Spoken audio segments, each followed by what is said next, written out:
as DeMar DeRozan has officially signed with the Sacramento Kings when everybody thought he was going to go to LA. Potentially now he's going to like the bean, ladies and gentlemen. That's what's going on. And they now have a big three of De'Aaron Fox and Domantas Sabonis and DeMar DeRozan. I believe it's 3 years, I think $75 million. I could be wrong, but either way, we have been saying that the Kings are coming, moving briskly in their ability to be title contenders. They got one of the best big men outright in the NBA in Domantas Sabonis, who is a double-double machine, 20 and 10. De'Aaron Fox, a savant of a speedster and a ball handler, great leader for that squad. Couple that with Malik Monk. Now you have an offense built on every level of scoring. You got your outside shooting.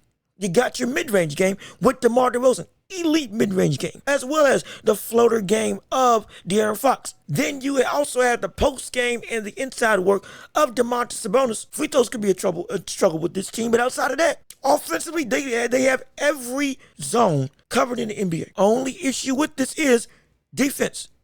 Now when it comes to DeMar DeRozan on the Kings, we know that brother ain't a great defender. We know that the Kings needed a rim protector. Let's not forget, we're one of the worst rim protecting teams in the NBA. They played small and played fast. But still, in having a lack of rim protecting presence, it's something that routinely can kill them. It's something that routinely will kill them. Say what you want about the Lakers right now.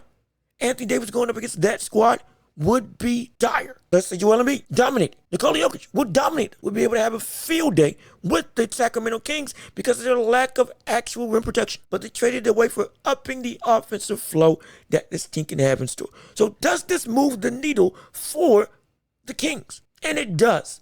But I don't think it's about much. Because what you gained offensively, you sacrificed even more defensively. Now you're going to have to be clicking on all fronts. Similar situation that we saw with the Nets when they had Kyrie, KD, and James Harden. Not comparing these three to those three. Not comparing DeRozan, Fox, and Sabonis to Kyrie, KD, and Harden. What I'm doing is understanding that while that team was able to put up 182 a night, they also gave up 150. Do you see the trade-off? If you don't play to the caliber that your offense can play, you will get run out the building. If one person has a bad night, that could spell dire straits for the rest of the squad. We knew De'Aaron Fox was a killer. Malik Monk turned into a killer playing with De'Aaron Fox. Sabonis has been a killer. And DeMar DeRozan has been one of the best clutch players in the NBA. We get what they are. What they aren't, however, is something that concerns me. Because even though you got clutch players, if you got to be in a clutch situation every single night, that's not good either. The benefit of being clutch is that if it does get close, I can go and close the show. But if it's close every single time I'm out on the floor, it's a 50-50 shot. And what history has said, most likely it ain't falling your way. It can be something that, oh my gosh, this could be something special, but it could also be something that backfires incredibly quickly. And all of a sudden, they're looking to, just as soon as they get DeMar, they're looking to get him out of there. Because that brother is not a great three-point shooter at all, not a great defender at all, and he's a pure scorer through and through. And if you need stops and you can't get stops, now DeRozan's more of a liability than an asset, especially if he can't get the shot rolling on his end of the floor. What this roster has, high ceiling, but a very fragile floor. And that floor, when they try to jump to touch the ceiling, can break on them at a moment's notice. Or if they don't touch it and they land, can shatter right through, fall into the abyss of mediocrity.